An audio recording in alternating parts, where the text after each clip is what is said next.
We're now joined by Mike Vigil, the former Chief of International Operations for the Drug Enforcement Administration. Welcome to the programme. So let me start by asking you, is Mexico safe? Would you advise people to travel to Mexico, for instance, for spring break celebrations, for instance? Well, many people ask me about going to Mexico for spring break or on vacation. I always advise them that it is not a safe place because Mexico in recent years has been awash with cartel violence, literally in every state in Mexico.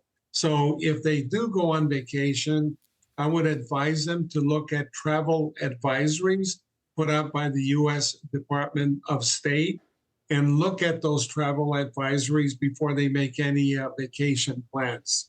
How multifaceted is this violence? I mean, is this deliberately aimed at tourists, or is this violence between rival gangs? What motivates it? Most of it is between rival gangs or against, Mexico's security forces. So the cartel sicarios, or hitmen, as they're called, don't do anything surgically in terms of violence.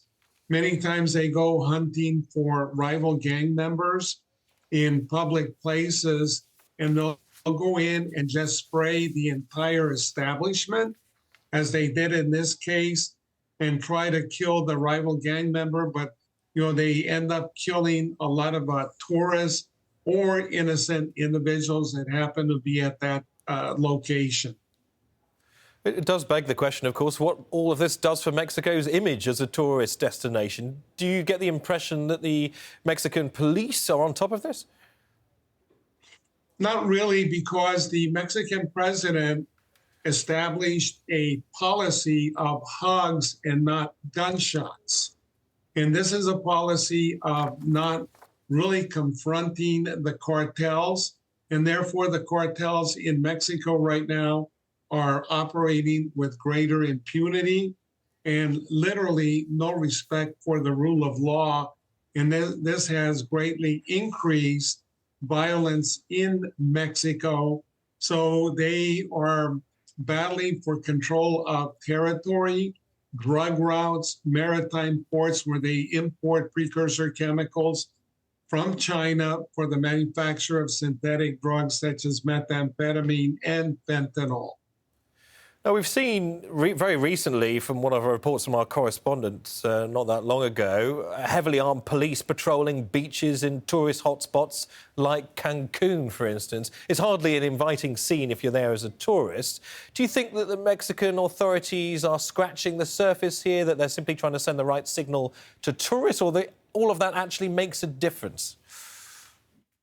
Well, they do go into some of the tourist sites like Cancun, Tulum, and what have you, but they don't really operate in many areas in Mexico.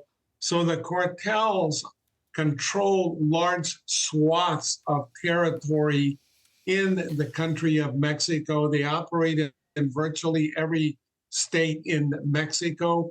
Keep in mind that these are transnational criminal groups that operate in many parts of the world. For example, the Sinaloa cartel and the Jalisco New Generation cartel operate in 6 of the 7 continents around the world.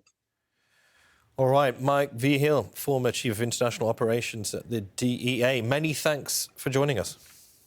Thank you.